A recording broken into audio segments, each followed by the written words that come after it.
Hindi kayo magkapatid. Sino bang nagsabi sa'yong magkapatid kayo? Anak namin si Margaret ng asawa ko. At isa pa, kung aswang nga siya, bakit hindi mo siya maramdaman? Sinabi ni Lola Patricia na kapatid ko siya. Kaya ako gumawa ng masama. Para sa kanya. Para makasama ko ng kapatid ko. Sayang, gagamitin pa naman sana kita para gumaling ang anak ko. Pero masyado ka ng maraming nalalaman. Kailangan mo nang mamatay.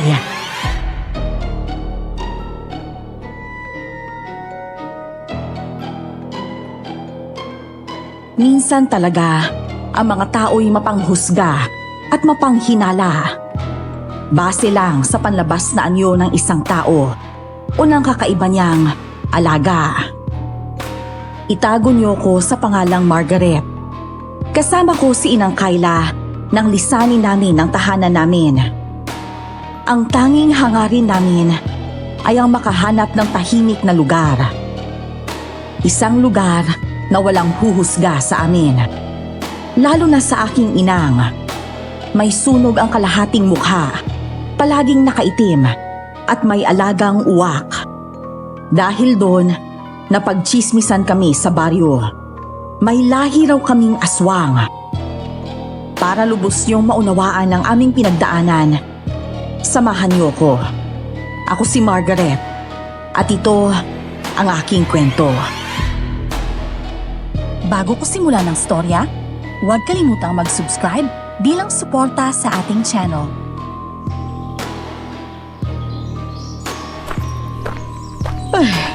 Malayo pa ba tayo, anak? Malapit na lang ho, Inang. Ilang minuto na lang ho, base sa iniwang mapa ni Itang. Eh di malayo-layo rin pala tong lugar ng itang mo. Ay naku, anak. Sana lang talaga matahimik na tayo rito. Tsaka ngayon lang ako makakarating rito. Ewan ko ba kung bakit hindi ako isinama ng itang mo noon. Ipinagdarasal ko rin ho yan, Inang. Sana wala nang manghusga sa atin dito. Eh anak, ako lang naman talagang hinuhusgahan nila. Dahil sa itsura ko. Palagi na lang ako napagkakamalang aswang. Siguro, dapat mo akong iwan dito. Ayan na naman ho kayo eh. Huwag niyo nang sabihin yan, Inang. Mahal ko kayo at hindi ko kayo iiwan. Manghusgan sila hanggat gusto nila. Basta huwag nila kayong sasaktan dahil ibang usapan na yun. Kaya nga mahal na mahal kita, anak eh. Napakabuti talaga ng puso mo. Kagaya ho ng sabi ng matatanda, kung anong aral na nakita mo sa paligid mo, yun din ang madadala mo habang lumalaki ka. Kaya ibig sabihin lang ho nun, kayo ang nagturo sa akin ng kabutihan, Inang. At ipinagmamalaki kita, anak.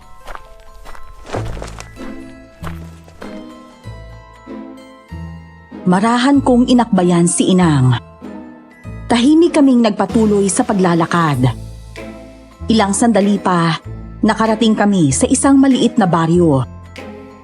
Sa tingin ko'y mapayapa itong tirhan. Sana lang talaga hindi nila husgahan si Inang.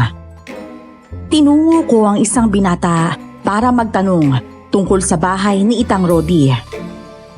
Noong mga panahong yun, hindi ko alam kung saan eksakto ang bahay na ipinamana sa amin.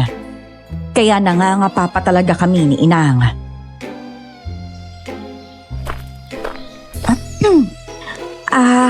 Magandang araw ho. Pwede po bang magtanong? Oh, magandang araw din sa'yo, Binibini. Anong may paglilingkod ko?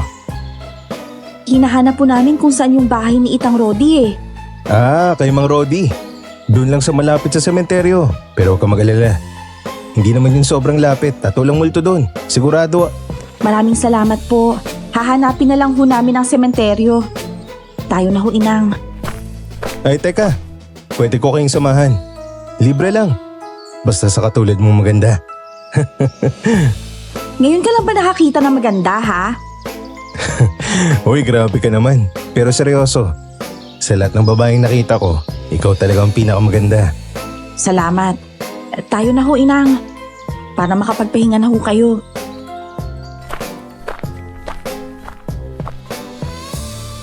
Binilisan namin ni Inang ang lakad, pero sumunod pa rin sa amin ang lalaki. At ilang sandali lang, siya na ang naunang naglakad sa unahan. Hindi ko na lang siya pinansin at tahimik kong sinundan ang direksyon na tinatahak niya. Makalipas ng ilang minuto, narating na namin ang bahay ni Itang. Halatang luma na ang bahay, makapalang alikabok, at halatang matagal nang walang nakatira rito. Maraming salamat sa paghatid mo sa amin. Ako nga pala si Vin. Pwede ko bang malaman ang pangalan niyo? Ako si Margaret at siyang nanay ko, si Inang Kayla. Welcome sa Barrio San Rafael. Tsaka magkapit-bahay lang pala tayo. Kung may gusto kayong ipaayos o kailangan niyo ng tulong sa paglilinis, sabihan niyo lang ako. Sige, sasabihan kita. Salamat ulit.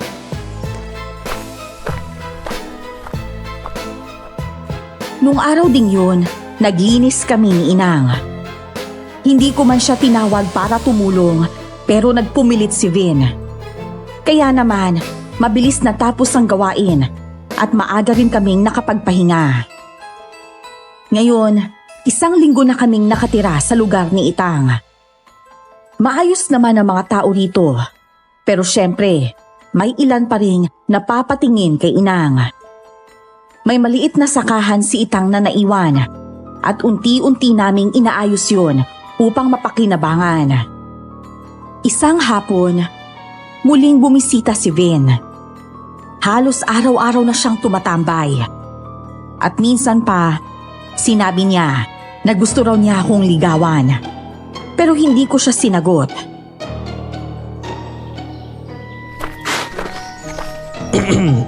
Alam niyo, kahit papano, ang sarap din sa pakiramdam pag may ginagawa araw-araw. Hindi tulad dati, puro gala lang. Hindi ko nga akalaing marunong ka ring magbungkal ng lupa eh. Akala ko, forma lang ang alam mo. Minsan kasi ang yabang mo eh. Kaya hindi ka panipaniwala na may alam ka sa trabaho. Ay grabe, ginagano mo ko. Marunong din kaya ako mag-alaga ng puso. Lalo na kung sa'yo. Kung ganyan ang paniligaw mo, mas bagay sigurong mag-alaga ka ng uwak kaysa ng puso. Nang Kayla naman eh. Huwag naman po kayong ganyan. Gusto ko lang naman pasahin si Margaret. Masaya na ako kapag tahimik ka. Aray, ang sakit naman ng puso ko. Pero okay lang yan. Basta kasama ko kayo. Kahit batuhin niyo pa ako ng kalabasa, game lang. Mas mabuti sigurong hindi ka muna masyadong mapalapit sa amin. Lalo na't hindi mo pa kami ganun kakilala. Anong ibig niyo sabihin, Inang? Mas gusto ko nga pong mapalapit sa inyo para mas makilala ko pa kayo. Huwag na, Inang. Wala naman tayong dapat ikatakot, di ba?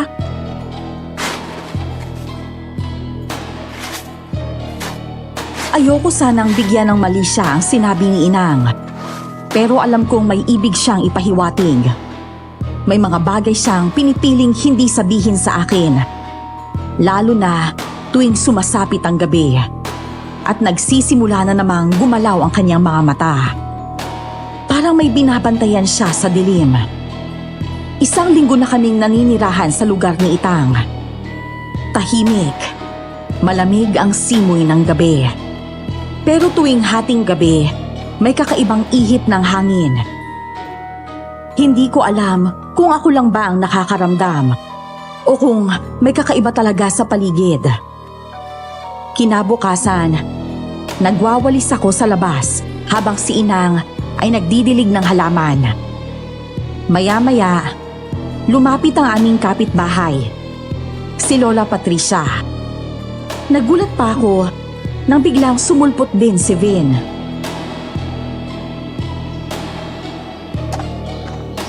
Magandang umaga sa inyo riyan. Ay nako, narinig niyo na ba ang nangyari sa sementeryo kagabi? Anong nangyari po ba, Lola Patricia?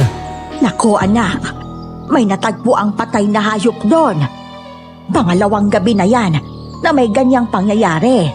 Kinagat sa leeg, puro dugo ang paligid. Ay, sabi ko na nga ba, may masamang nagbabalik sa baryo. Baka ho may mga ngaso lang po na iniwan yung hayop sa sementeryo. Baka hindi na niya mapakinabangan. Sigurado akong hindi yun mga ngaso, iha. Hindi ko rin alam kung ano umatake sa hayop. Pero may nagsasabing may aswang daw sa baryo natin. Lola Patricia, baka naman ho chismis lang po yan. Ewan ko sa inyo, pero sabi nila, mga dayo raw yon. May alagang uwak at sunog ang kalahating mukha. May lahi raw silang aswang.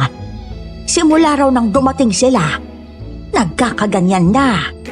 Sana ho, hindi na lang ho kayo bumulong. Kung intensyon mo rin lang na iparinig sa amin ang pambibintang mo, ang mas mabuti pa ho ay bantayan mo ang sarili mong dila, Aling Patricia. Dahil ang chismis, parang bagayan. Sa simula lang mahina, pero kapag pinabayaan, nagiging apoy rin. Aba, ako pa ngayon ang masama. Ako lang naman ang nag-aalala para sa baryo. Pero sige, aalis na ako. Sana nga, mali ang hinala ng mga tao tungkol sa inyo.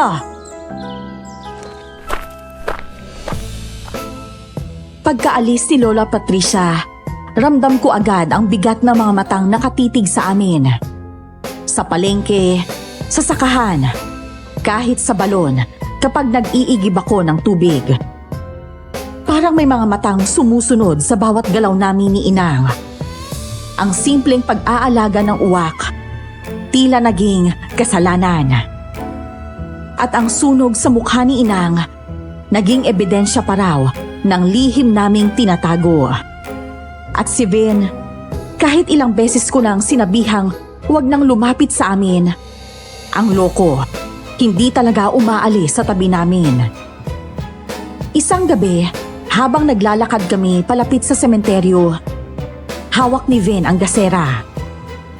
Ako ang nagyayang pumunta. Gusto kong alamin ang katotohanan sa likod ng usapan tungkol sa aswang.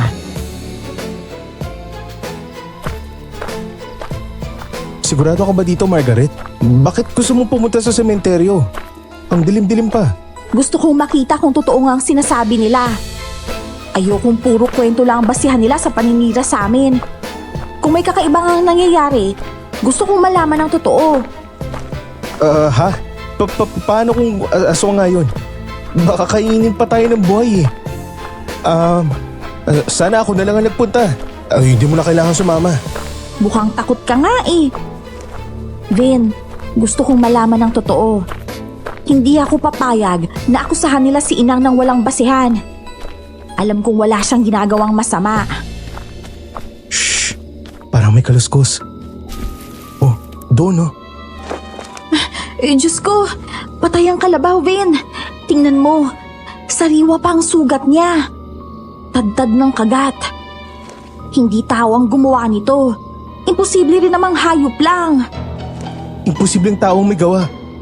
Yung paraan ng pagpatay, karumal-dumal para sa isang inosenteng hayop. Napakabangis. Hindi ko alam kung ano ang dapat kong maramdaman ng mga oras na yon. Ang takot ba sa nakita naming bangkay na hayop o ang gumugulong na chismis na kami raw ay may kinalaman sa pagkamatay ng mga yon? Hindi ko alam kung paano ko sasabihin kay Inang, pero alam kong may alam siya, may tinatago. Ang uwak niya tila mas naging mapagmasid pa. At ako, kahit pilit kong tinatanggi sa sarili ko, may mga gabi na ring bumabangon ako nang hindi ko alam kung gising ba ako o nananaginip. Parang may tinig na bumubulong tuwing hating gabi. Isang umaga, nagpunta ako sa palengke at napahinto ako nang marinig ang mga bulong-bulungan. Sabi ko na nga ba hindi normal ang presensya ng dalawang yon. Kagabi, may narinig na namang atungal ng hayop. At yung uwak nila, nakita pa sa tuktok ng punong kahoy sa gilid lang ng sementeryo. Parang nag-aabang ng kakainin. Totoo ba yan, Lola Patricia? Eh di ba palagi nasa balikat ni Aling Kayla yung uwak niya? Baka nga may koneksyon. Pero nagro-ronda ako gabi-gabi sa sementeryo. Wala naman ako napapansin kakaiba. Maliban lang sa pagkamatay ng mga hayop. Eh paano kung aswang talagang mag-inang yon? Dapat ba nating hintayin na may mamatay sa atin bago tayo kumilos? Wala pa ho tayong ebidensya, Lola Patricia. Kapag meron na tayong solidong basihan, doon tayo dapat kumilos. Oo nga ho, Lola. Baka magkamali lang tayo. Hindi pa natin kilala ng husto yung mag-ina. Eh baka kayo nga aswang, Lola. Loko-loko kang bata ka. Kung ako ang aswang, matagal na kitang kinain. Ay, dyan na nga kayo. Nakaramdam ako ng matinding takot para sa kaligtasan namin ni Inang. Para kaming mga kriminal kung tingnan ng mga tao. Dahil lang sa tsismis na pinapakalat ni Lola Patricia.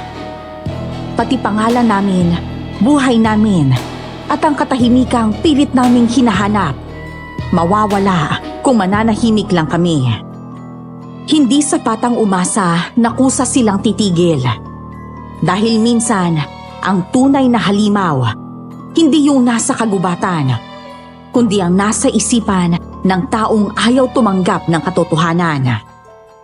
Panibagong umaga. Mabagal ang takbo ng oras.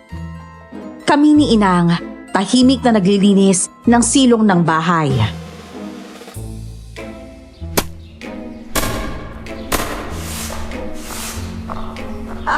Ayan sila. Yang dalawang yan ang pumatay sa kambing mo. Hoy, kayong mag-ina. Alam ko ang ginagawa niyong kababalaghan tuwing gabi. Wala po kami alam sa sinasabi niyo, Lola. Hindi po kami ang pumatay sa kambing niyo. Aling Patricia, kung may ebidensya po kayong kami nga ang may sala, magsubo po kayo sa kapitan. Pero kung puro hinala na ang sinasabi mo, nakikiusap ako huwag mo kaming sirahan sa bagyong to. Hindi ko na kailangan ng ebidensya.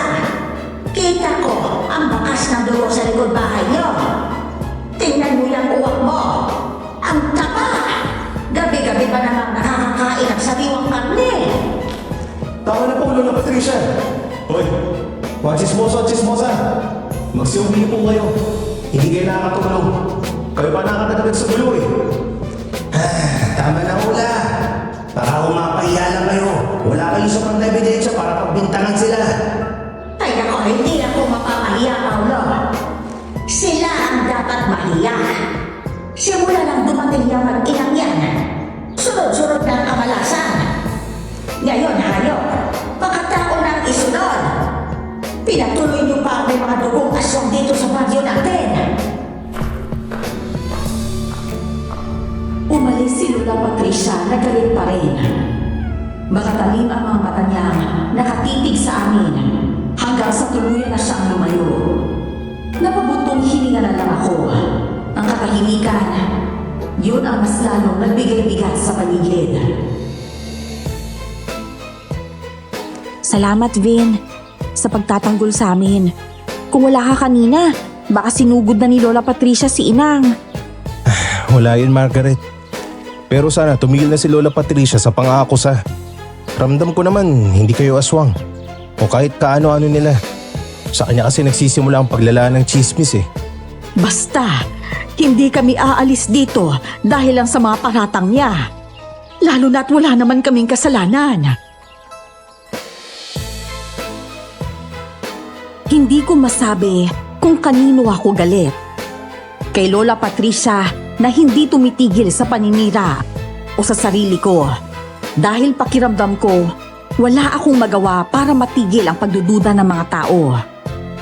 Nagpunta lang kami rito sa bahay ni Itang para mamuhay ng tahimik, malayo sa gulo. Pero parang ang gulo ang palaging sumusunod sa amin. Gabi na, pero hindi ako dinadalaw ng antok. Parang may bumubulong sa tenga ko. Hinihila ako palabas ng bahay. Dahan-dahan akong bumangon at lumabas. Tahimik ang paligid. Ang buwan lang ang tanging nagbibigay ng liwanag. Bumaba ako at maingat na sumilip sa silong. Anong ginagawa ni Inang dito sa silong? Ubusin mo yan, uwak. Alam kong gustong-gusto mo ng sariwang karne. Diyos ko! Si Inang? Nakita ko si Inang. Nakaluhod. May hawak na karne. Tumutulo pa ang dugo nito. Nakapatong sa balikat niya ang itim na uwak. Habang kinakain nito ang hilaw na karne sa kamay ni Inang. Dahil sa gulat at takot ko, tumakbo ako pabalik sa silid ko. Hawak ko ang dibdib kong kumakabog sa sobrang bilis.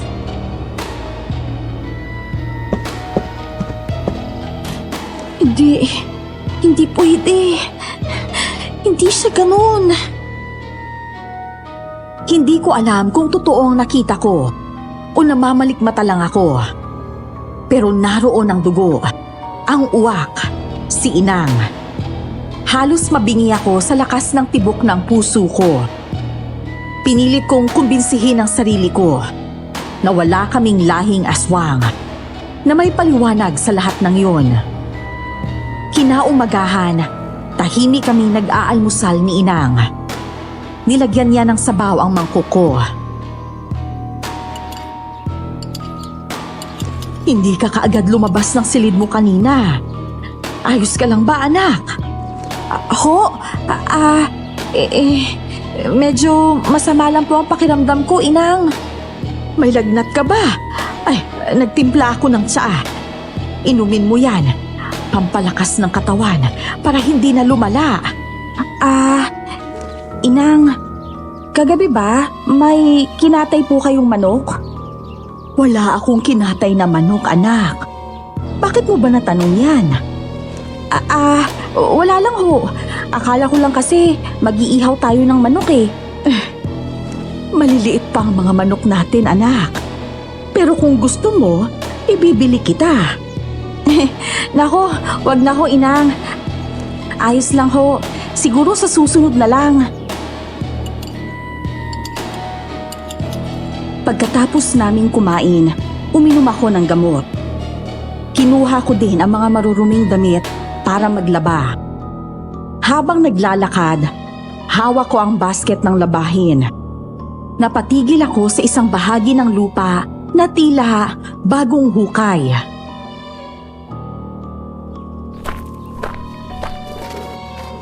Ano ba talagang meron dito, Inang? Hoy, Margaret! Vin! Ano ka ba? Bakit ka ba nanggugulat? Nakakainis ka talaga. Napansin ko lang, kanina ka pa nakatitig dyan sa lupa. May nawawala ba? Wala. Wala namang nawawala eh. Naghahanap lang ako ng sagot. Sagot? Nagsasalita ba ang lupa? Ako nga naghihintay ng sagot mula sa'yo eh. Biro lang. Pero alam mo, Margaret, minsan hindi lahat ng tanong may sagot.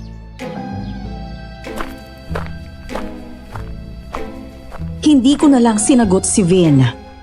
Gusto kong tanungin si Inang tungkol sa nakita ko. Pero natatakot ako sa magiging sagot niya. Paano kung totoo nga ang chismis ni Lola Patricia? Paano kung ang taong nagpalaki sa akin ay isa palang aswang? Pero mas natatakot ako sa posibilidad na nagkamali ako at pinagdudahan ko si Inang nang wala akong sapat na dahilan. Pagkatapos kong maglaba, umupo ako sa sala. Nakatitig lang ako sa uwak na ngayon ay nasa bintana para bang nagmamasid sa paligid.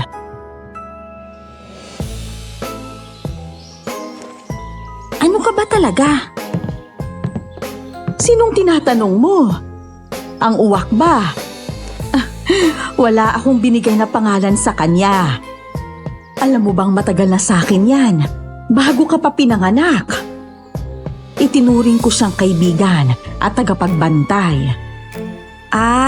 Ganun po ba, Inang? Nagtataka lang po ako sa alaga niyo eh. Ang alam ko lang ay hindi siya ordinaryong ibon. Magkapareho kami. Ako, pinaghihinalaang may lahing aswang dahil sa mukha kong to at sa pananamit ko. Huwag niyong sabihin yan, Inang. Hindi ho kayo pangit. Pasensya na po. Alam ko ang itsura ko, anak. Kaya huwag kang humingi ng tawad sa akin. Wala kang kasalanan. Ang sakit sa dibdib ko. Naging mapanghusga ako sa inang ko dahil lang sa nakita ko. Alam kong mali. Dapat tinanong ko siya. Hindi dapat ako nag-isip na masama. Pero huli na para magsisi. Dahil sa konsensya, nagpa siya kong hanapin ang aswang. Madilim at malamig ang gabi. Humuhuni ang mga kuliglig. Nandito ako sa sementeryo. Umaasang magpapakita ang nilalang na gumagawa ng karumal-dumal. Ilang sandali pa, may narinig akong tunog ng baboy. Mabilis ko itong sinundan. Nagulat ako. Nakita ko si Paulo, ang payat naming kapitbahay. Medyo may tikwas ang buhok. Nakatalikod siya. May ginagawa siyang kahina-hinala. Mas lumapit pa ako.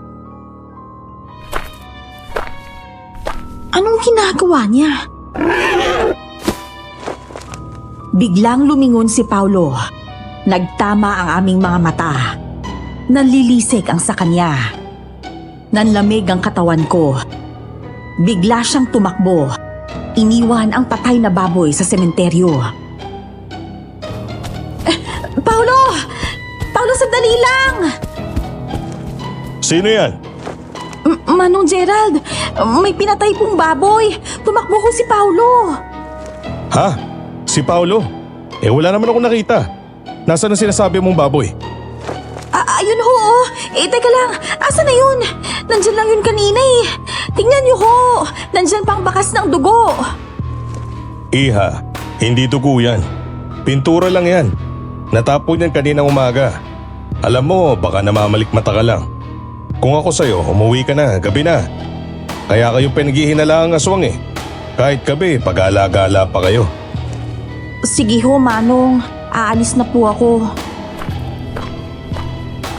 Muli kong tiningnan ang lugar kung saan ko nakita ang patay na hayop kagabi. Sigurado ako, hindi ako namamalikmata. Totoo ang nakita ko. Kaya imbes na makipagsagutan pa kay Manong Gerald, umuwi na lang ako. Dahil hindi ako makatulog buong gabi, maaga akong nagtungo sa bahay ni Vin. Kumatok ako ng 3 beses. Ilang saglit pa, bumukas ang pinto. Lumabas si Vin, mukhang bagong gising. Halatang gusot pa ang buhok.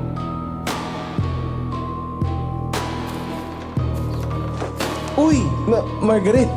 Anong ginagawa mo rito ng ganito kaaga? May lakad ba tayo? Kailangan kitang makausap tungkol sa nakita ko kagabi. Tungkol kay Paulo. Si Paulo? Ano meron sa kanya? Nagtatrabaho lang naman yun sa palengke, di ba? Kagabi kasi, lumabas ako. Pumunta ako ng sementeryo. Nagbabaka sakali akong makita ko ang aswang. Pero si Paulo ang nakita ko. Parang may sinasaksak siyang hayop. May kinatay na baboy. Maraming dugo. Pero nung magtama ang mga mata namin, tumakbo siya at iniwan niya yung hayop. Pero pagdating ni Manong Gerald, nawala na ang lahat. Sigurado ka bang hindi ka na namalikmata? Hindi nga! Alam mo, para ka na rin si Manong Gerald eh. Pero sigurado ako sa nakita ko. May kakaiba sa kilos ni Paulo, Vin. May dugo sa kamay niya. Sa tingin ko, siya ang pumapatay sa mga hayop dito. O baka siya nga ang aswang. Kung totoo man yung nakita mo, kailangan natin imbestigahan. Ayoko namang manghusga agad. Baka nga nagkakamali lang tayo. Kaya nga ako lumapit sa iyo eh. Kailangan kong malaman ng totoo, Vin. Kaya naisipan kong baka pwede nating sundan si Paulo mamayang gabi. Ha? Isa naman natin siya susundan. Sa sementeryo. Napapansin ko kasi, dumadaan siya ron tuwing alas 9 ng gabi. Baka may tinatago siya doon. Sige na nga, sasamahan kita. Pero kailangan matibay yung loob natin. Hindi ko alam kung tama ba ang ginagawa ko. Pero nangingibabaw ang kaba at ang hinala sa kakaibang kilos ni Paulo. Gusto ko lang malaman ang totoo. Kung meron man siyang itinatago, dapat ko na rin ihanda ang sarili ko. Kinagabihan, nang masigurado naming tahimik na ang paligid, saka kami kumilos ni Vin. Nasa sementeryo na kami. May dalang flashlight. Si Vin nakasuot ng sombrero. Ako naman ay may dalang maliit na batuta.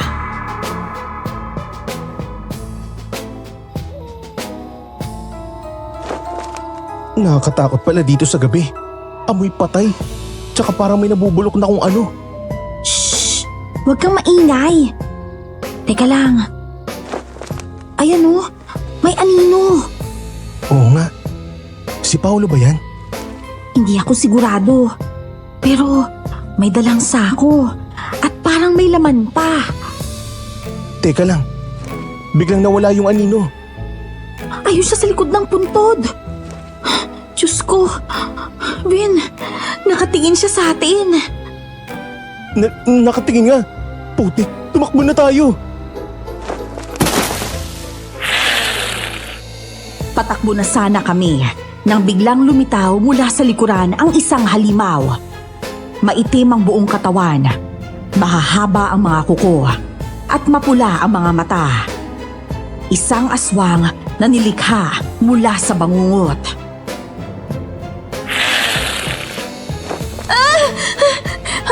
Halimaw!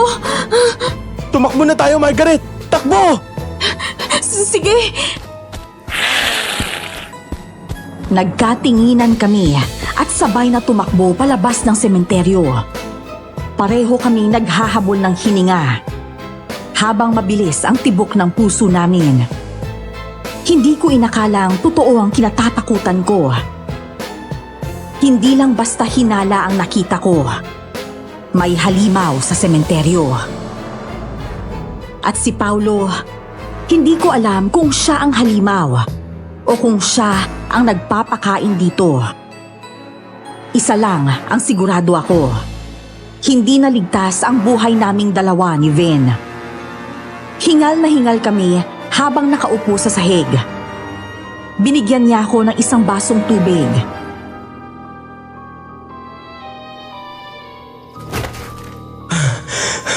Hindi ako makapaniwala sa nakita ko. Anong klaseng nilalang yun? Isang kakaibang halimaw. Aswang yun! Kung hindi si Paulo ang aswang, baka siyang tagapangalaga ng halimaw na yun. Basta, hindi ko na alam kung sino nga ba talaga siya. Kung ganun, totoo ang nakita mo. Anong susunod natin gagawin? Baka mamaya patayin tayo ng halimaw na yun. Hindi pa natin pwedeng sabihin sa ibang nalalaman natin. Kailangan natin ng ebidensya, Vin. Kailangan pa nating mag-imbestiga. Paano kung hindi na siya bumalik sa sementeryo? Ang mas mabuti pa, sabihin na natin sa barangay captain. Sabi ng huwag muna eh. Kailangan muna nating bumalik doon. Tayo lang ang nakakita. Tayo lang ang may alam. Bumalik?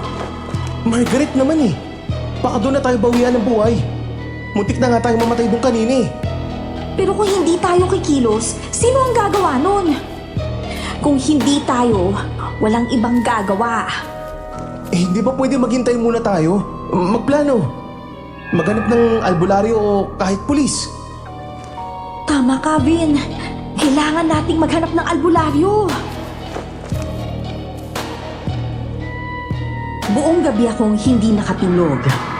Paulit-ulit sa isipan ko ang anyo ng halimaw, ang mapula nitong mga mata, at ang tanong na hindi ko matakasan, si Paulo nga ba ang halimaw? O kung may koneksyon siya sa halimaw na yon? Hindi pa tapos ang gabing to.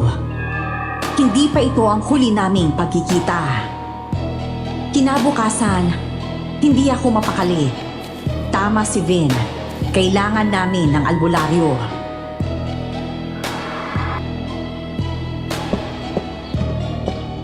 Anak, bakit parang hindi ka mapakali dyan? May problema ka ba? Wala ho, Inang. May iniisip lang po ako. Anong iniisip mo?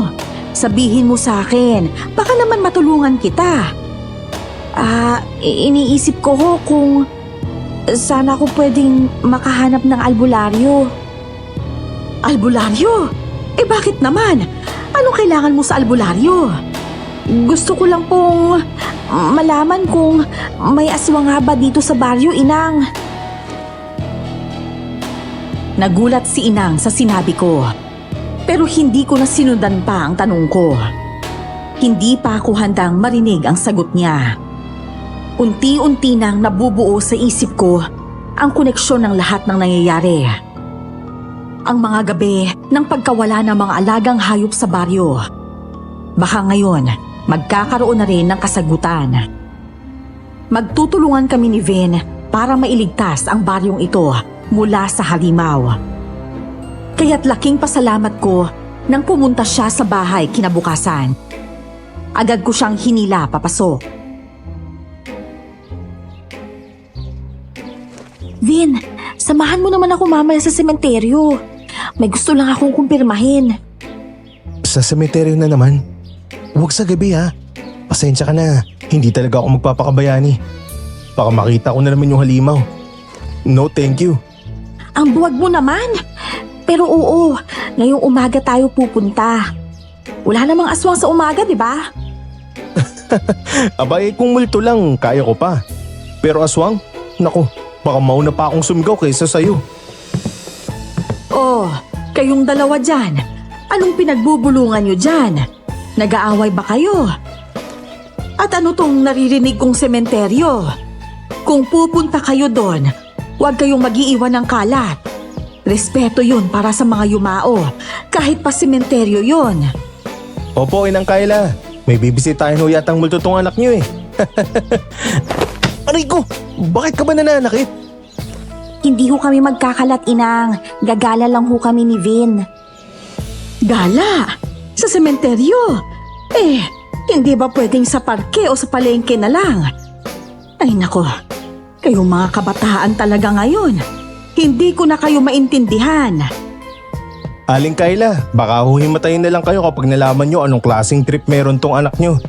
Pero huwag ho kayong mag-alala. Akong bahala sa kanya. Ay o siya, basta mag-iingat kayo ha. Hindi ko alam kung tama ang hinala ko. Pero sigurado akong may koneksyon ang lahat ng to. Ang pagkamatay ng mga hayop, ang kakaibang kilos ni Paulo, at ang paninira ni Lola Patricia. Kaya nang umagang yun, pumunta kami ni Vin sa sementeryo. Tahimik ang paligid. At kahit umaga, may kalamigan ang hangin. Naglibot kami. Umaasang baka may makita kaming kakaiba. Uy, tignan mo yun. Sino yung may dalang kambing? Sandali lang. Si Paulo ba yun? Bakit may kambing siya? Ibaboy naman ang kinakatay niya sa palengke ah. Paulo, ano ginagawa mo dito? Bakit ka may dalang kambing? Yan ba yung sunod mong kakatayin, ha? Sabihin mo ang totoo, Paulo. Isa ka bang kakaibang nilalang? Ha? Ako? Kakaibang nilalang? Inaali ko to para kay Lola Guring. Inutusan lang ako ng pamilya niya. Paborito raw kasi niya ang kambing noon kaya ito ang kakatayin para sa anibersaryo ng pagkamatay niya. Parang kabado ka. Huwag ka na magpalusot, Paolo. Kanino yung kambing? Alam mo, Paulo, kung ikaw talagang aswang, sabihin mo na. Hindi na kami magugulat. Kilala ka na namin. Ako? Aswang? Excuse me ha. Tignan niyo nga tong mukha ko. Pogi, malinis, mabango. Hindi bagay maging aswang, no? Ah, talaga ba? Eh bakit gabi-gabi may nawawalang hayop? Naalala mo ba? Nakita kita. May kinakatay kang baboy. Ah, naalala ko yun. Oo. Paano naman akong hindi tatakbo? Sabi ni Lola Patricia, may lahi raw kayong aswang. Tsaka, kasalanan ko bang hindi ako makatulog sa gabi? Aswang agad? Sus, ang dami mong paliwanag. Sa presinto ko nila magpaliwanag. Hoy Vin, wag mo akong idamay sa kabaliwan nyo. Wala akong alam sa aswang-aswang na yan. Bakit di na lang kayo ang ikulong, mga baliw? Hindi kami baliw, Paulo. Gusto lang naming tulungan ng baryo sa pagdakip sa halimaw na yun. Hoy! Anong kaguluhan to, ha? May mga patay na rito. Konting respeto naman, ang iingay nyo. Manong Gerald, tinatanong lang namin si Paulo. Baka kasi siya yung... Aba, tama na yan, Margaret. Mamaya magkabuhol pa kayo ng buhok dyan. Hindi to sabungan. Umuwi na kayo lahat. Isusumpa ka ng kambing ko. Tanda mo yan. Isusumpa rin kitang hindi na tumaba. Sa totoo lang, hindi ko alam kung matatawa ako o maiinis kay Paulo. Pero may kutob akong may tinatago talaga siya. Sa ngayon, kailangan muna naming umatras. Marami pa kaming kailangang tuklasin at mukhang hindi pa ito ang tamang oras. Pagsapit ng umaga, maaga akong nagising dahil sasamahan ko si Inang sa palengke. Sumama na rin si Vince sa amin.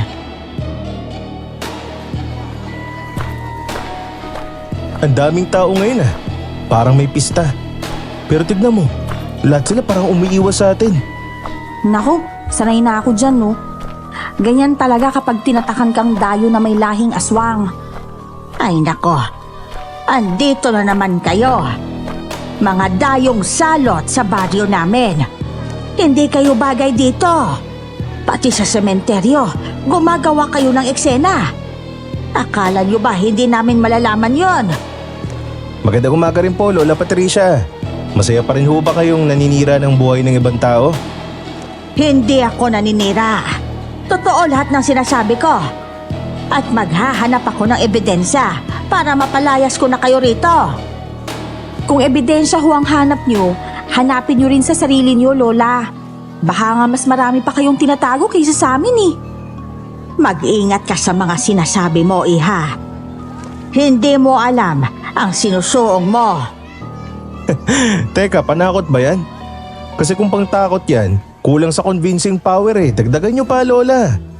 Vin, tingnan mo kung paano tayo tingnan ni Paulo. Parang kinakatay niya tayo sa isip niya. Shh! Pwede bang manahimik ka na lang? Tayo na nga. Ikaw po ang mag-ingat, Lola Patricia. Dahil baka bumalik sa'yo ang mga banta mo.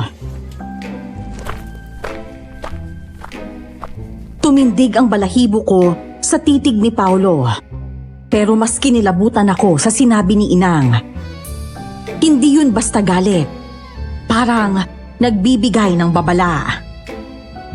Napatingin si Lola Patricia, natulala, parang biglang natakot. Pag-uwi namin, nakaramdam ako ng pagod at gutom. Naglatag ako ng pagkain at sabay-sabay kaming kumain. Kinahapunan, habang nag-iisip ako kung saan makakahanap ng albularyo, lumapit sa akin si Inang. Margaret, anak, may sasabihin ako sa'yo na matagal ko nang tinago pero ngayon alam kong kailangan mo ang tulong ko kaya sasabihin ko na sa'yo. Ano kung dapat kong malaman, Inang? Isa akong albularya, anak, at tutulungan kita sa paghahanap sa aswang na yun. Ho?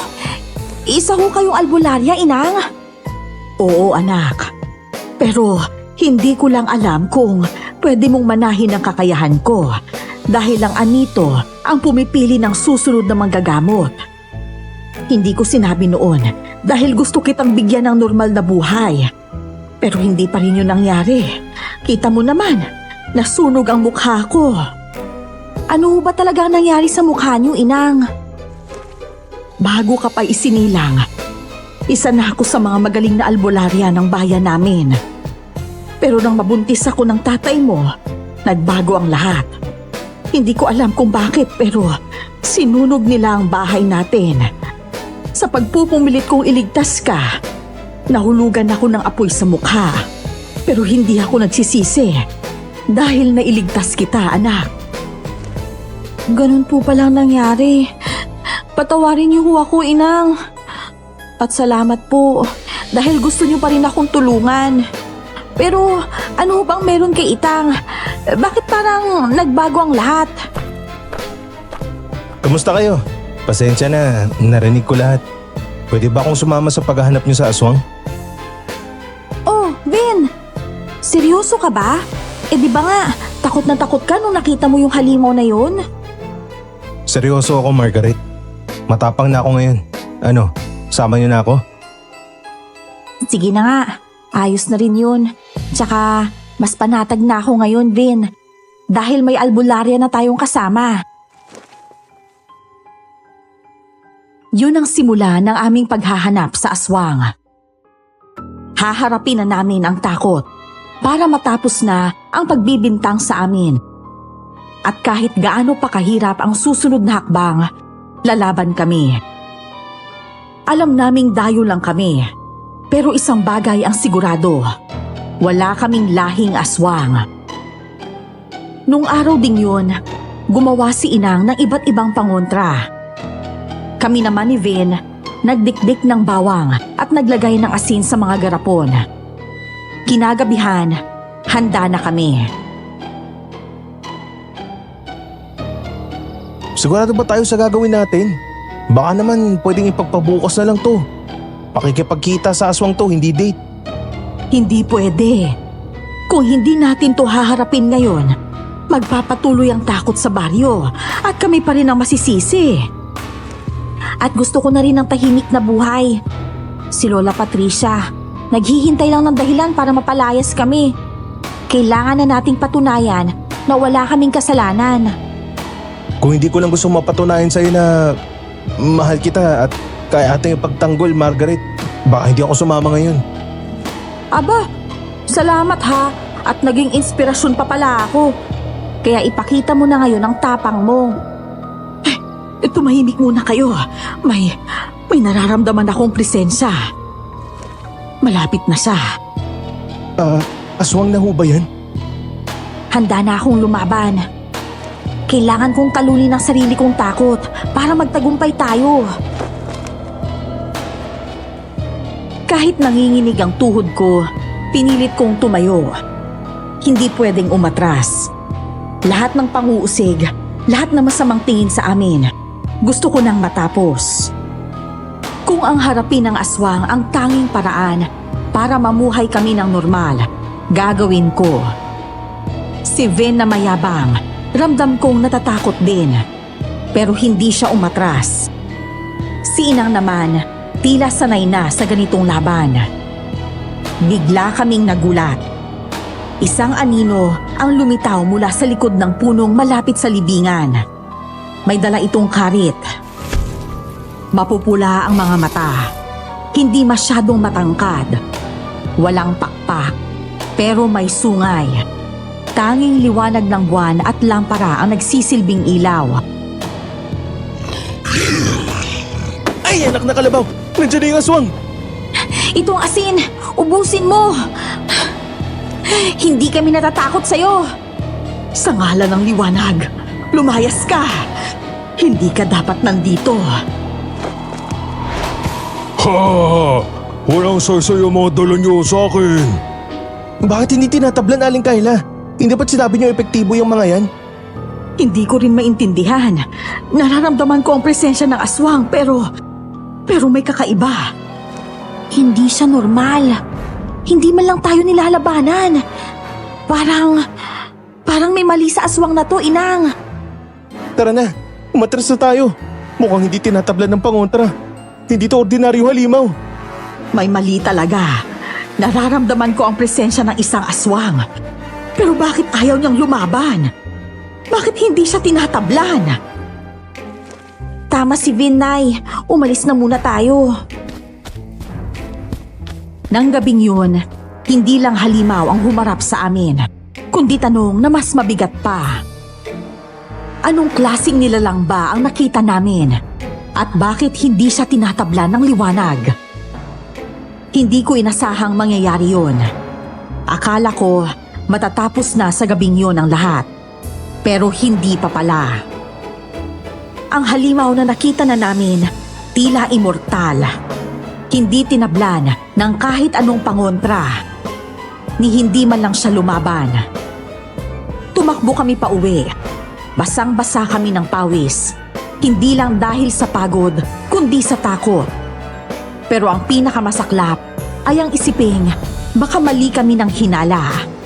Na baka hindi namin talaga alam kung sino o ano ang kalaban namin. Doon nagsimulang mabuo ang pagdududa. Kinabukasan, maaga kaming nagpunta ni Vin sa sementeryo. May gusto lang akong malaman tungkol sa nangyari kagabi. Hindi ako makatulog kagabi. Yung tawa ng aswang parang iba, hindi natural. Yun din ang iniisip ko. May mali. Kaya gusto kong bumalik dito, Vin, para maghanap ng ebidensya. Teka lang, may naririnig ka ba? Wala naman. Pero, teka, ano yun? Sa isang sulok ng sementeryo, may isang lalaking nakatalikod. Parang kinakausap niya ang sarili niya. Hawak niya ang tila maduming damit at isang totoong karit. Nilapitan namin siya at laking gulat ko nang makita si Manong Gerald. Manong Gerald? Anong ginagawa niyo rito? Nagro-ronda na naman po ba kayo? Huli kayo. Ako yung aswang kagabi. Natakot kayo, no?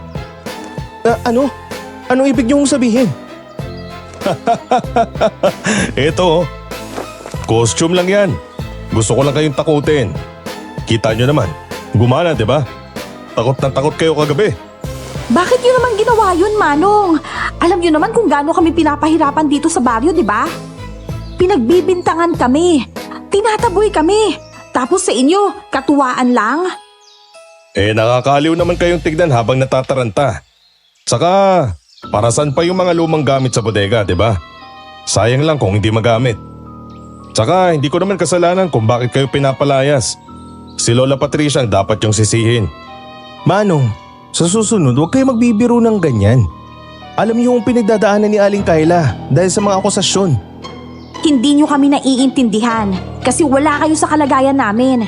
Kaya kayo ang may responsibilidad ngayon. Sabihin niyo kay Lola Patricia na walang halimaw kagabi. Na ikaw lang yun at nagpapanggap ka lang para takutin kami at ang buong baryo. Sa totoo lang, gusto ko talagang suntukin si Manong Gerald. Gusto kong isigaw sa kanya ang lahat ng galit ko. Pero wala ring saysay. Hindi na maibabalik ang gabing yun. Hindi na mawawala ang takot na nadama ko. Isa lang ang malinaw. Hindi pala totoo ang aswang. Ititigil na namin ang paghahanap sa halimaw na yun. Ang mahalaga, alam namin sa sarili namin na wala kaming lahing aswang. Pero mas nakakatakot pa pala minsan ang taong kayang magpanggap bilang halimaw. Pagdating sa bahay, kaagad akong napaupo. Nasa mukha ko pa rin ang inis at galit kay Manong Gerald dahil sa ginawa niya. Tapos na bang mission natin sa paghahanap ng aswang? Ay, hindi ko alam. Siguro oo, kasi wala naman talagang aswang. Pero kahit papano, ngayon ko naintindihan. Minsan, hindi halimaw ang dapat katakutan, kundi mga taong nakangiti. Pero may masamang balak pala sa'yo. Huwag mo na lang isipin yan. Mas mabuti pa magpahinga na tayo. Baka bukas ako nang hanap-hanapin mo eh. Baliw ka talaga. Tumigil ka nga dyan.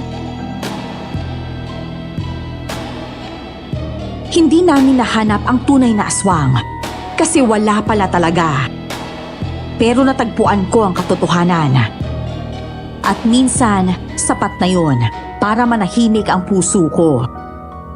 Pero si Lola Patricia, hindi kami tinigilan. Sinugod niya kami sa bahay, galit na galit. Sabi niya, inatake raw siya ng uwak ni Inang. At kung hindi raw kami aalis, susunugin niya ang bahay namin. Hindi nyo na ako maloloko pa. Nakita ko mismo. Yung uwak na yan, tinuka ako. Ginulo ang buhok ko at halos dukutin ang mga mata ko. May lahi nga kayong aswang. Lola Patricia, hindi po kami aswang at ang uwak na yon, hindi naman po umaatake kung walang dahilan. Baka kayo po ang unang nanakit. Hindi ko yun pinapakawala ng walang dahilan. Matalino yon at ramdam niya kung sino ang may masamang balak.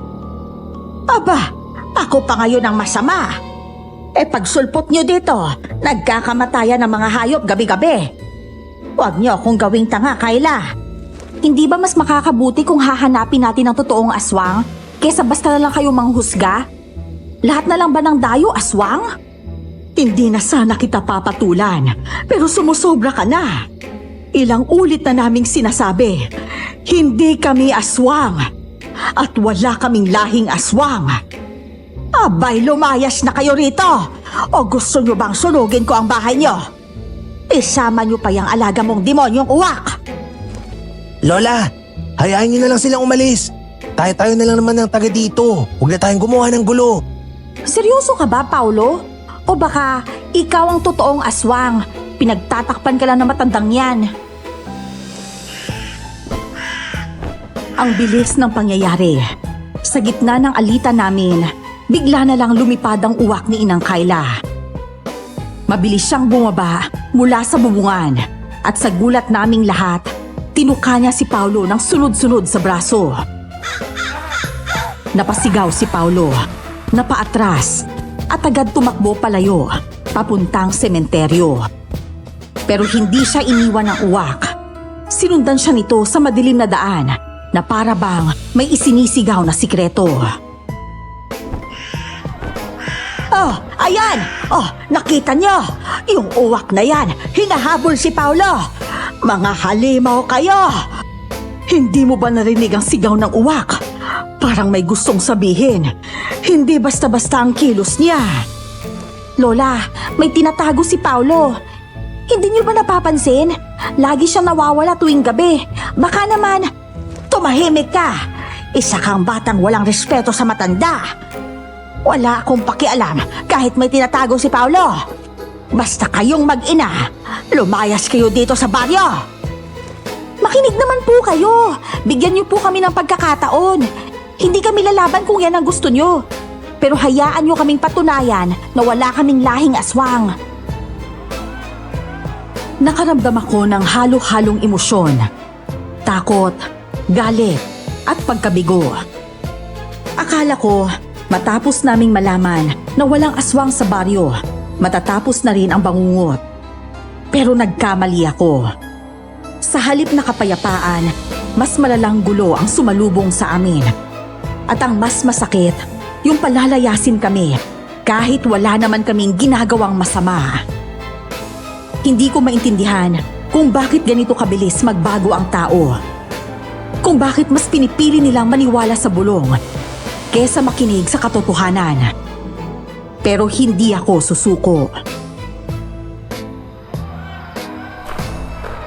Tama na! Nakakabigil ang sigawan niyo. Hindi tayo mga hayop para magpalabog sa galit. Makinig muna tayo lahat. Huwag kang makialam, Gerard. Hindi mo ba nakita ang ginawa ng uwak na yun, ha? Nakita ko, Lola Patricia. At nakita ko rin kung paano tumakbo si Paulo papuntang sementeryo. Bakit kaya? Hindi ba't mas mahalagang tanongin yun kaysa itulak ang mag-inang tumalabas? Salamat po, Manong. Hindi po namin hinihiling na maniwala agad kayo. Pero sana, bigyan niyo kami ng kahit 3 araw. 3 araw para patunayan na hindi kami ang halimaw. Kapag hindi namin napatunayan sa loob ng 3 araw na wala nga kaming lahing aswang, kami na mismo ang aalis. Pero kapag kami ang tama, huwag niyo kaming hadlangan sa pagbubunyag ng loob. 3 araw lang. Kapag wala kayong napatunayan, lumayas na kayo. Oo, 3 araw. At kapag nagkamali kami tungkol sa inyo, kami ang hihingi ng tawad. Pero kapag napatunayan may lahi kayo ng aswang, huwag kayong aasa ng awa.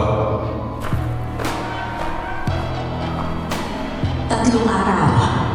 3 araw para hanapin ang katotohanan. Kahit pa mas masakit isipin na hanggang ngayon, walang maniniwala na hindi kami halimaw. Wala na kaming laban, kundi panindigan ang pangalan namin.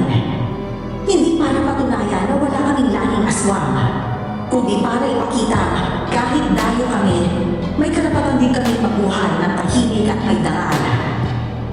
At kung sa pagtatapos ng 3 araw ay mapatunayang isa sa kanila ang tunay na halimaw, kailangan nilang magbayad.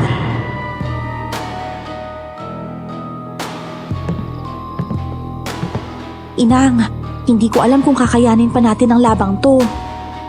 Hindi tayo pwedeng sumuko, anak. Hindi ngayon. Maaaring palayasin tayo sa baryo ng itang mo. Pero tandaan mo, ito na lang ang alaala niya. Pero halos buong baryo ng kalaban natin, Inang.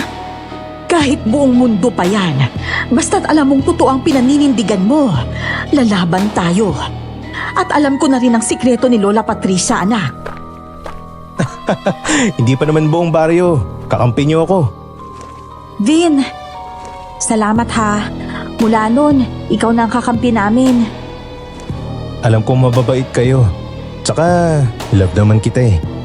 Pero seryoso, parang may kakaiba talaga kay Paolo. Napalingon kaming pareho ni Inang. Seryoso si Vin at mukhang may mahalagang ibabahagi.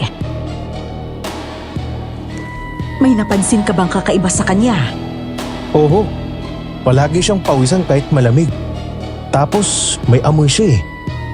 Anong klaseng amoy? Parang malansang dugo o karning nabubulok. Nung gabing yon, ramdam ko talaga ang presensya ng aswang. Pero sabi niyo, si Manong Gerald lang yung nagpapanggap. Ngayon naman, parang wala na yung pakiramdam na yon. Kaya pinapunta ko ang uwak sa bahay ni na Lola Patricia. At may tinatago nga sila. Ano kayang lihim yun? Yun ang dapat nating malaman. Hindi nagkakamali ang uwak ko. Ramdam niya kung sino ang tunay na panganib. Puntahan kaya natin ang bahay ni Lola Patricia. Sundan natin siya. Pwede. Pero bago yan, kumuha muna tayo ng mas matibay na pangontra. Tama. Halina kayo sa loob. Hindi na kami nagpahinga. Tinuruan kami ni Inang ng iba't ibang pangontra. Ilang sandali pa, bumalik na ang uwak. Parang may sinasabi. Kaya kinagabihan, sumunod kami sa kanya sa sementeryo.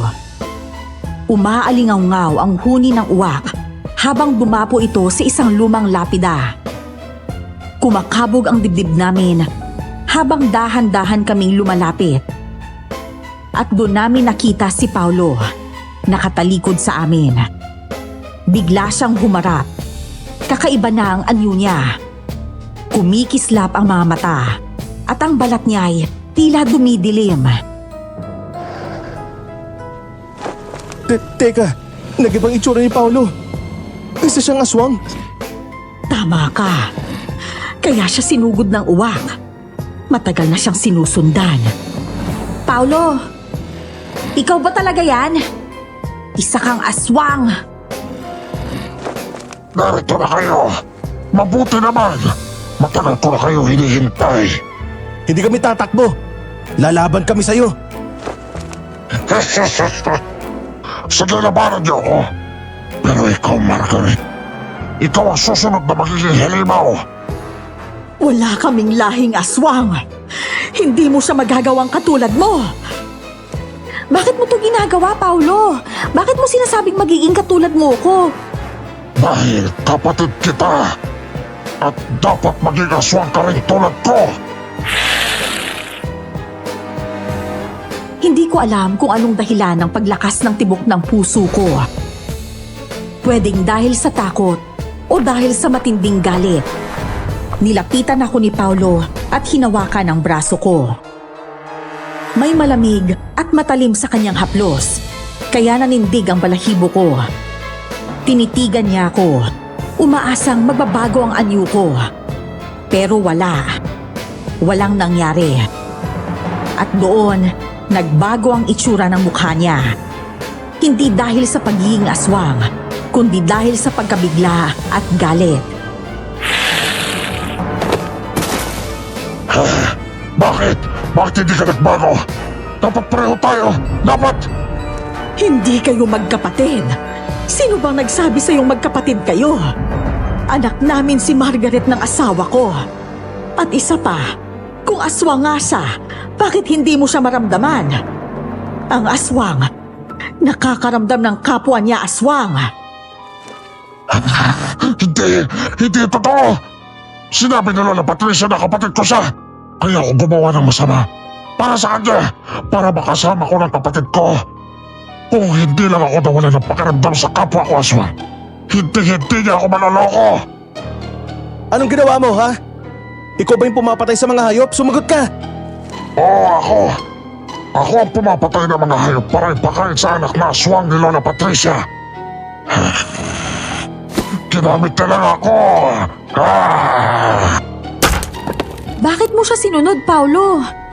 Bakit mo hinayaang maging halimaw ang sarili mo? Dahil gusto ko mabuo kami ng kapatid ko kahit wala ng mga magulang namin. Akala ko, mabuti siyang tao. Sabi ko sa sarili ko, sa wakas makakalayo na kami sa baryong to. Yun pala, pinapaikot na lang ako. Kaya gusto ko niyang palayasin para magkasama na rin tayo. Ginawa ko lahat ng inutos niya para mapalayas kayo pero hindi ko nagawa. Wala kang kasalanan sa pagkakamali ng iba, Paulo. Pero hindi mo na mababawi ang ginawa mo. Ang kailangan mo ay tulungan kami. Tayo ang magpapabagsak kay Aling Patricia at sa halimaw niyang anak. Siya ang may kasalanan. Si Patricia. Niloko niya ako. Papatayin ko siya.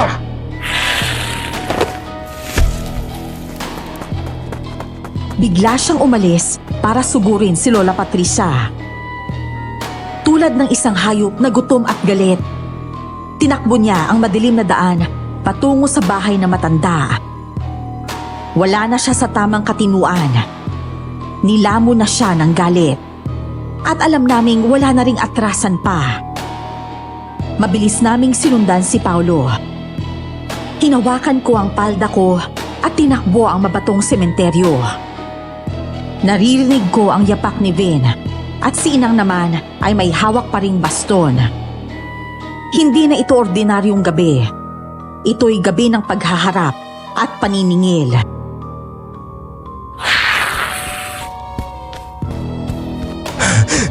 Hindi natin siya pwedeng hayang pumatay. Maring wala siya sa sarili pero kailangan niyang maghunos dili. Kailangan natin siyang pigilan. Kung hindi, baka may masamang mangyari sa buong baryo dahil sa galit niya. Pero paano kung totoo ang sinasabi niya? Paano kung si Lola Patricia talaga ang punot dulo ng lahat ng to? Kailangan niyang maparusahan. Tama ka. Kailangan niyang harapin ang mga kasalanan ginawa niya. Ay Diyos ko, gabayan niyo po sana kami. Hindi na natin hayaang maulit ang ginawa niyang kasamaan. Inang, kakayanin ho ba natin siya? Kung hindi ko siya kayang labanan bilang isang albularya, lalabanan ko siya bilang taong may mabuting puso. Mula sa sementeryo, patungo sa pinagtataguan ni na Lola Patricia, ay para kaming hinahabol ng kabayo. Alam kong hindi kami handa sa lahat ng pwedeng mangyari. Pero sa gabing to, wala nang atrasan pa. Kailangan nang mabunyag ang katotohanan.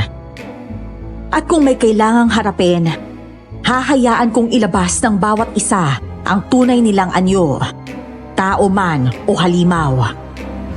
Dumadagundong ang mga yabag namin habang binabagtas ang masukal na daan. Galit na galit si Paulo. Para siyang mabangis na hayop na handang umatake. Hindi kami makapaniwala sa bilis niya. Mabuti na lang at nasusundan pa rin namin siya. Ang bilis na tumakbo. Hindi pa niya ginagamit ang pakpak niya. Hindi pa niya pinapalabas ang pakpak niya. Kaya huwag kayong magpapahuli. Bilisan mo ang takbo. Kumanda ka talaga, Lola Patricia. Makikita mo ang halimaw na ikaw mismo ang gumawa. Matagal na niyang gusto makasama ang kapatid niya. Pero niloko lang siya. Masakit yun para sa kanya. Teka, may kakaibang amoy. Parang nasusunog na damo. Galing yun sa direksyon ng bahay ni Lola Patricia. Huwag niyong sabihin, sinilaban niya ang bahay. Hindi lang bahay ang pinupuntiryan niya. Hustisya sa sarili niyang paraan ang gusto niya. Kahit pa, hindi natin siya pwedeng hayaang gawin yun. Marami ang madadamay. Haharapin niya ang lahat ng kasamaang ginawa niya. Nang marating namin ang harapan ng bahay ni Lola Patricia, nagsisimula ng kumalat ang apoy sa bubong. Si Paulo nakatayo sa gitna, nanggigigil at galit na galit. Ramdam ko ang bigat sa dibdib niya, pero hindi yun sapat para palampasin ang kabaliwan niya. Kailangan namin siyang pigilan. Akmang susuguri na siya ni Vin nang bigla naming marinig ang isang malakas na pagtawa. Paulo, tama na yan. Hindi yan ang paraan. Wala na akong pakialam. Sinunog niya ang pag-asa ko makasama ang kapatid ko. Isa na siyang halimaw. Paulo, pakinggan mo kami. Kailangan pa natin siyang kausapin. Hindi mo kailangan magpadala sa galit mo. Mga tanga.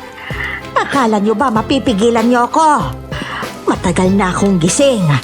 Matagal na akong uhaw sa kasamaan. Kasamaan ba kamo? Ang pananakot, paninira at kasinungalingan ang siyang nagpapabusog sa iyo, Aling Patricia. Ipinapakita mo lang kung gaano ka kasama. Paulo, kaya na namin ang matandang yan. Kami na ang bahala sa kanya. Tatapusin namin ang kasamaan niya. Hindi. Kailangan ko tapusin to. Dugo ang ipag-iiganti ko. Kaya dugo rin ang kabayaran. Sige, subukan mo akong talunin. Pero handa ka na bang mamatay, apo ng traidor? Hindi namin napigilan ang gustong mangyari ni Paulo. Kumawala siya mula sa pagkakahawak namin ni Vin. Tumakbo siya at buong lakas na sinugod si Lola Patricia. Ngunit ang matandang tsismosa na nakilala ko, ang babaeng mahilig magpalaganap ng kasinungalingan, ay wala na. Ang kaharap namin ngayon ay isang tunay na mangkukulam. Ang mga mata niya ay maitim, walang mapaglagyan ng liwanag. Ang mga kuko niya ay tila bakal, at sa bawat hakbang niya, napapatayo ang mga balahibo ko. Paulo, tigilan mo na yan! Hindi mo siya kaya! Hindi ako titigil hanggang hindi ko siya napapatay. Ginawa niya lang ako sunod-sunuran sa kanya. Isa siyang sinungaling na matanda. Sayang, gagamitin pa naman sana kita para gumaling ang anak ko. Pero masyado ka ng maraming nalalaman. Kailangan mo nang mamatay. Margaret, ihanda mo ng pangontra. Hindi to magiging simpleng laban lang. Eto, may asin, may langis, may dinikdik na bawang. Pero si Paulo... Lakas ng itim na dugo. Magpakita ka! Wag! Hindi mo siya pag-aari, Aling Patricia. Bitawan mo siya. Tumilapon si Paulo, tumama sa punong kahoy. Parang tinamaan ng kidlat ang katawan niya. Bumagsak siya sa lupa, nangingisay at nawala ng malay.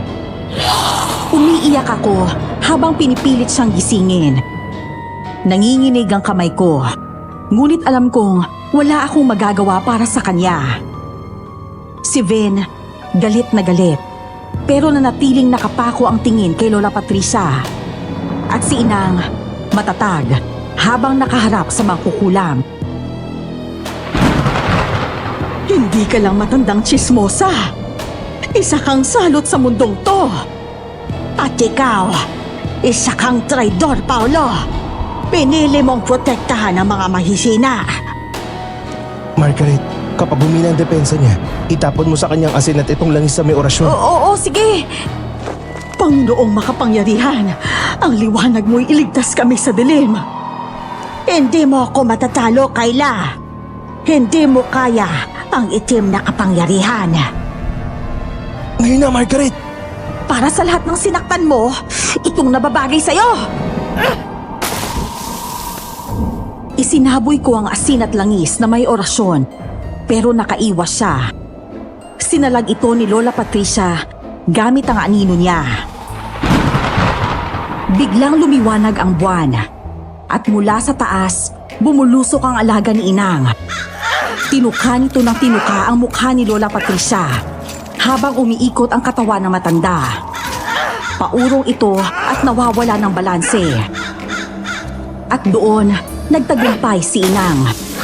Malakas na sumigaw ang mangkukulam. At sa isang matinding orasyon, tinamaan na siya. Napatalsik siya at tuluyang nagliyab. Isang bangungot ang natapos. Tapos na bang lahat? Paulo, gising na. Tapos na ang lahat. Hindi pa tapos ang lahat. May isa pang kalaban. Ano hong ibig mong sabihin, Aling Kayla? May kalaban pa tayo? Oo, ang anak ni Aling Patricia. Nagulat kami dahil sa malakas na atungal. Mula sa anino ng nasusunog na bahay, lumabas ang isang halimaw. Nanindig ang balahibo ko dahil sa malakas niyang presensya. Pinatay niyo ang aking ina. Pagbabayaran yung ginawa niyo sa kanya. Ang Manong Gerald? Lumayo ka muna, Margaret! Siya ang anak ni Lola Patricia, si Manong Gerald. Ako nga. At ngayon magbabayad kayo. Lalabanan ka namin! Hindi ko alam kung paano nangyari na ang anak ni Lola Patricia ay si Manong Gerald, na akala namin ay kakampi. Pero isa pala siyang aswang. Isa palang tagapagmana ng kadiliman ng kanyang ina. Ang mga mata niya ay tila apoy at ang katawan niya ay unti-unting nagiging pula. Mahaba ang dila, matutungis ang mga pangil at nanlalagkit sa laway at dugo ang buong katawan niya.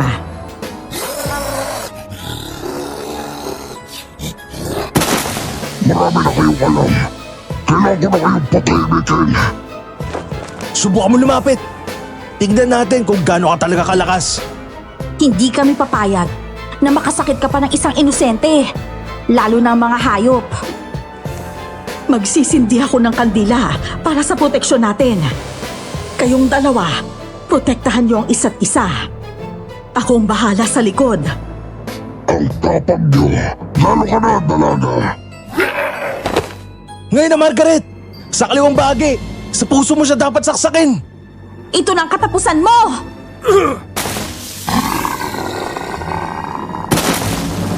Hinagisa ni Vin ng asin at bawang ang aswang, kaya nabulag siya saglit. Doon ako nagkaroon ng pagkakataon. Itinaas ko ang kutsilyong may orasyon at buong lakas kong isinaksak sa kaliwang bahagi ng kanyang dibdib.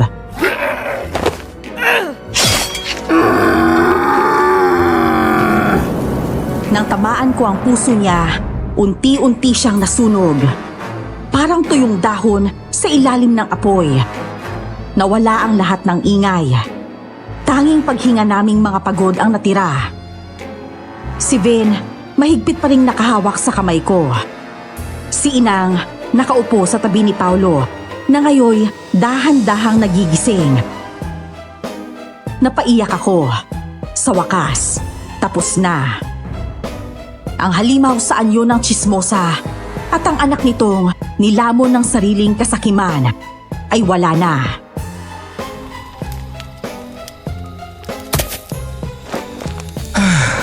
Margaret, tapos na rin sa wakas. Tapos na ang lahat. Oo, Vin. Sa wakas, wala na rin ang mga masasamang nilalang na yon. Salamat at lumaban ka hanggang dulo, Paulo. Anong nangyari? Nasaan ang matandang mangkukulam na yon? Wala na siya, Paulo. Natapos na rin ang kanilang kasamaan. Maging ang anak niyang si Manong Gerald. Tinapos na namin sila, Paulo. Para sa'yo, para sa lahat ng taga-baryo. Nakamit na namin ang hustisya. Hindi mo kailangang pasanin ang lahat ng kasalanan, iho. Pinilit kanyang sumama sa kanya. Nilinlang kanya. Pero pinili mo pa rin bumalik sa liwanag. Patawad sa lahat ng sakit na naidulot ko sa inyo. Tapos na ang bangungot, Paulo. Tapos na rin sa wakas. Pagbalik namin sa bahay, tahimik ang buong baryo. Ngunit habang nilalakad namin ang daan, unti-unting lumalabas sa mga tao. Walang imik, walang tanong, pero kita sa kanilang mga mata ang pasasalamat. Wala ni isa mang lumapit sa amin, pero sapat na ang katahimikang yun para malaman naming tinanggap na nila kami. Hindi na kami dayo sa lugar na yon. Hindi na nila kami itinuturing na kaaway. Kinabukasan, sinurpresa nila kami. May pagkain sa labas ng bahay, may malinis na tubig, at may ilang sariwang gulay. Isang tahimik pero matinding pasasalamat ang naganap. At si Paulo, siya ang unang lumapit sa amin ng buong puso.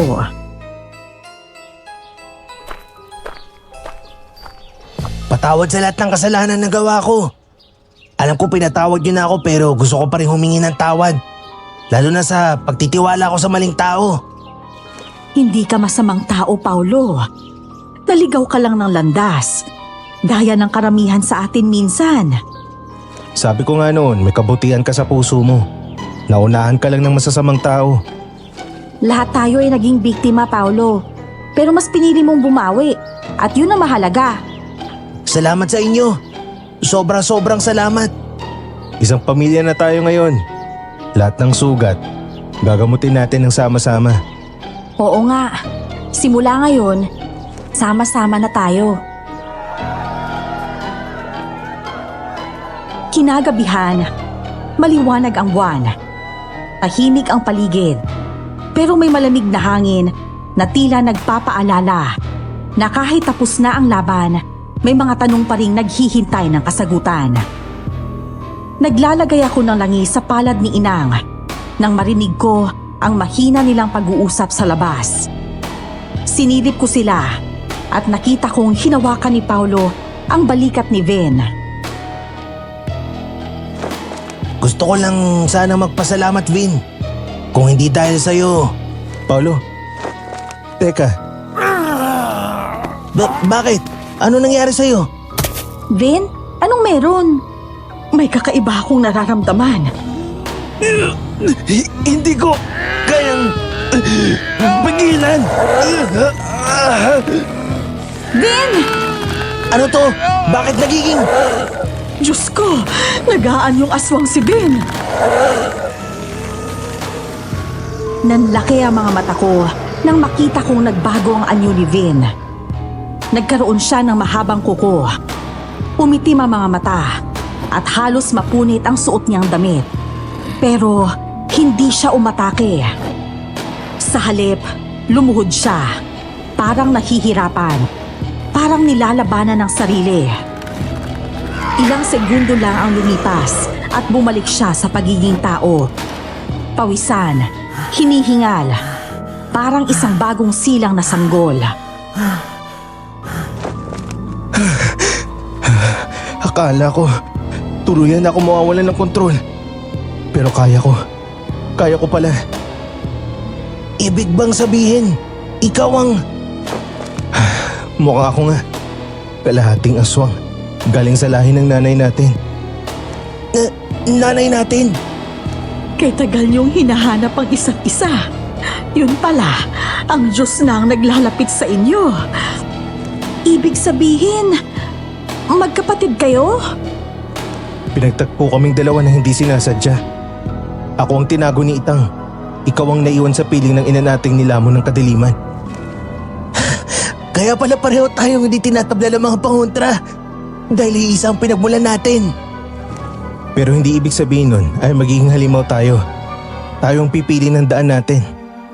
At pinili niyo ang kabutihan. Yun ang mahalaga. Mula noon, naging buo na ulit ang pamilya ni na Paulo at Vin. Magkasama silang magkapatid sa lahat ng gawain. Si Inang, hindi na lang basta hilot. Kinikilala na rin bilang manggagamot ng baryo. At ako naman, masaya na ako sa bukid. Simple pero masaya. Dati, kinukutsa kami. Ngayon, tinatawag kaming pag-asa ng baryo. Mga bayani. Naging magaan ang araw-araw naming pamumuhay. Tinuruan namin ang mga bata ng tamang paggalang sa kalikasan at ng pakikinig sa mga palatandaan. Margaret, pag sinagot mo na ako, araw-araw kitang ipagluluto ng tinulang manok. May salabat pa. Aba, panay pa rin ang paniligaw mo. Hindi ka ba napapagod? Hindi ako napapagod. Lalo na sa taong mahal ko. Uy! Baka masamit si Margaret sa kakornihan mo. Hala kayo, baka magselos sa mga maliligaw ni Margaret. Walang magsiselos, Inang. May nanalo na nga ho eh. Siya lang din naman ang maliligaw kung nagustuhan ko. At siya rin ang pinipili ko. Totoo? Sinasagot mo na ako? Oo, Vin. Sinasagot na kita. Mahal din kita. Noon pa. Yay! Yes! Ilang buwan lang pagkatapos kong sagutin si Vin, nagpakasal agad kami. Simple lang ang handaan. May kalderetang kambing, salabat, at masayang tawanan ng mga tao na minsay natakot sa amin. Pero ngayon, kami na ang kanilang tahanan. Maraming salamat sa pakikinig niyo sa kwento ko. Sana ay may napulot kayong aral. Muli, ako si Margaret at ito ang aking kwento.